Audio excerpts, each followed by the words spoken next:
ಮುಂಬಯಿಯ ವಸಾಯಿ ತಾಲೂಕಿನಲ್ಲಿ ಕರ್ನಾಟಕ ರಾಜ್ಯದ ಗಂಡು ಕಲೆ ಯಕ್ಷಗಾನವನ್ನು ಉಳಿಸಿ ಬೆಳೆಸುವ ಮಹಾನ್ ಉದ್ದೇಶದಿಂದ ಪ್ರಾರಂಭಿಸಿದ ಜೀವದಾನಿ ಯಕ್ಷಕಲಾ ವೇದಿಕೆಯ 2ನೇ ವಾರ್ಷಿಕೋತ್ಸವವು ನಡೆಯಿತು. ವಸೈ ಪರಿಸರದಲ್ಲಿ ಯಕ್ಷಗಾನ ಕಲೆಯನ್ನು ಉಳಿಸಿ ಬೆಳೆಸುವ ನಿಟ್ಟಿನಲ್ಲಿ ಹುಟ್ಟಿಕೊಂಡ ಜೀವದಾನಿ ಯಕ್ಷಕಲಾ ವೇದಿಕೆಯ 2ಯ ವಾರ್ಷಿಕೋತ್ಸವವು ವಸೈ ಪಶ್ಚಿಮ ಸಾಯಿನಗರದ ಮೈದಾನದಲ್ಲಿ ನಡೆಯಿತು. ಪ್ರಾರಂಭದಲ್ಲಿ ಜೀವದಾನಿ ಯಕ್ಷಕಲಾ ವೇದಿಕೆಯ ಪ್ರಬುದ್ಧ ಕಲಾವಿದರು ಶ್ವೇತಕುಮಾರ ಚರಿತ್ರೆ ತುಳು ಯಕ್ಷಗಾನ ಪ್ರದರ್ಶಿಸಿದರು.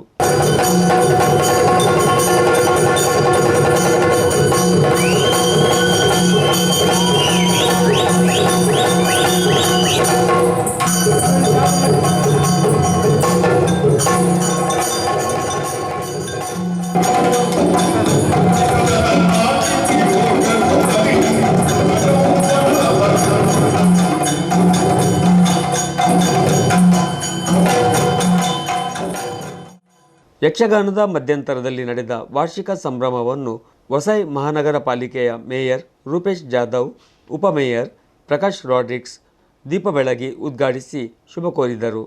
ಈ ಸಂದರ್ಭ ಮೇಯರ್ ರೂಪೇಶ್ ಜಾಧವ್ ಮತ್ತು ಉಪಮೇಯರ್ ಪ್ರಕಾಶ್ ರಾಡ್ರಿಕ್ಸ್, ಮೀರಾ ಬಯಂದರ್, ನಗರ ಸೇವಕ ಅರವಿಂದ ಶೆಟ್ಟಿ, ಕಲಾ ಪೋಷಕರಾದ ಮಂಜುನಾಥ್ ಶೆಟ್ಟಿ ಮತ್ತು ರವಿ ಶೆಟ್ಟಿ ಕಿಲ್ಪಾಡಿ ಅವರನ್ನು ಸನ್ಮಾನಿಸಲಾಯಿತು.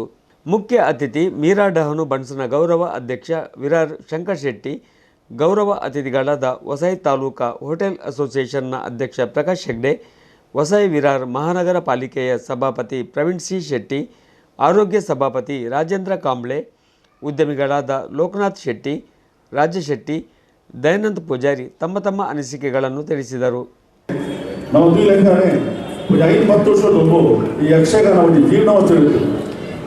ಯಕ್ಷಗಾನ ಒಂದು ರೂಪದ ತಿರಸ್ಕಾರ ಭಾವನೆ ನಮ್ಮ ಜನಗಳಲ್ಲಿ కాబట్టి నాటకాలు వల్ల సినిమాలు వల్ల ఎన్నడైనా ನಮ್ಮ టీవీ ಕ್ಷೇತ್ರ ಪ್ರೋಗ್ರಾಮ್ ಆಗ್ತದೆ ಅಂಡ ಇತ್ತೆ 50 ವರ್ಷದ ಮುಂಚೆ ಈ ಬಾಲ ಕಲಾವಿದರು ಐಲ ಬಾಲ ಕಲಾವಿದ ಬಾಲಕಿಯರು ಮೊದಲು ಯಾವ ಈ ವೇದಿಕೆ ಬರ್ತಾರ ಈ ಯಕ್ಷಗಾನವರು ಅಗಳು ಇದರ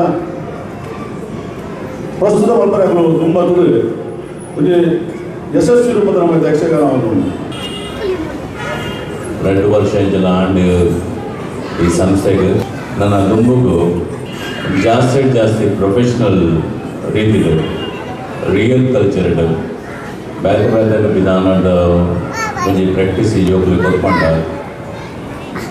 ಒಂದು ಪ್ರೊಫೆಷನಲ್ ನಮ್ಮ ಡೈಲಾಗ್ ಪಣ್ಣಗಲ ಪ್ರೊಫೆಷನಲ್ ಮಿಸ್ ಅವರೇ ಬಂದು ಜೀವದಾನಿ ಯಕ್ಷಕಲಾ ವೇದಿಕೆಯ ಪದಾಧಿಕಾರಿಗಳಾದ Nagaraj N Shetty, Yashodha N Shetty, Mohan B Shetty, Ashok Shetty, Suresh Shetty, Yashodhara V Kotian ಮತ್ತಿತರರು ವೇದಿಕೆಯಲ್ಲಿ ಉಪಸ್ಥಿತರಿದ್ದರು.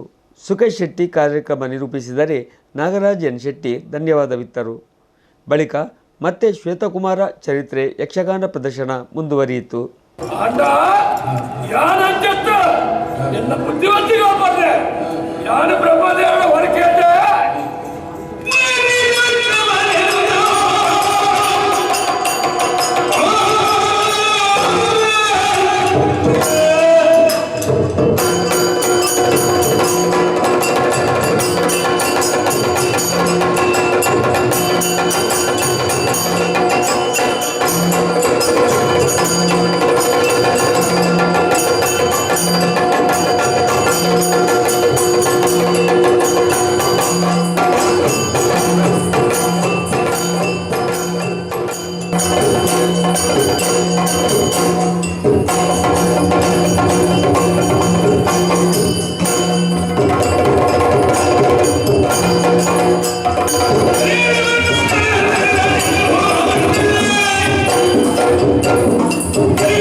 ಎರಡು ವರ್ಷಗಳ ಹಿಂದೆ ನಾಗರಾಜ್ ಎನ್ ಶೆಟ್ಟಿ ಮತ್ತಿತರ ಕಲಾ ಪೋಷಕರ ಮುಂದಾಳತ್ವದಲ್ಲಿ ಪ್ರಾರಂಭಗೊಂಡ ಜೀವದಾನಿ ಯಕ್ಷಕಲಾ ವೇದಿಕೆ ಯಕ್ಷಗಾನ ಕಲೆಯನ್ನು ಮಕ್ಕಳಿಗೆ ಮತ್ತು ಯುವ ಜನಾಂಗಕ್ಕೆ ಪರಿಚಯಿಸುತ್ತಿರುವುದರೊಂದಿಗೆ ನಮ್ಮ ನಾಡಿನ ಭವ್ಯ ಕಲೆ ಸಂಸ್ಕೃತಿಯ ಸೊಗಡನ್ನು ಮರಾಠಿ ಮಣ್ಣಿನಲ್ಲಿ ಪಸರಿಸುತ್ತಿರುವುದು ಅನುಕರಣೀಯವಾದುದು.